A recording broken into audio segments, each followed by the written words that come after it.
இருக்கும் போதே எனக்கு அருமை தெரிலண்ணே அப்படின்னு சொல்லி இந்த போட்டோவை வந்து நம்மள்ட்ட கொடுத்துருந்தாங்க.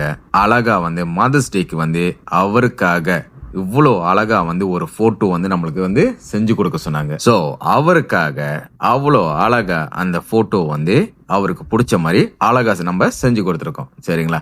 ஸோ உங்களுக்கும் மதர்ஸ் டே முடிஞ்சாலும் சரி பரவாயில்லன்னு சொல்லிட்டு ஃபாதர்ஸ் டே வருது, அழகா போட்டோ வந்து எடிட் பண்ணாக்கா கண்டிப்பா மறக்காம வின்ஸ் ப்ரொடக்ஷன்ஸ் எங்களுக்கு தொடர்பு கொள்ளுங்க.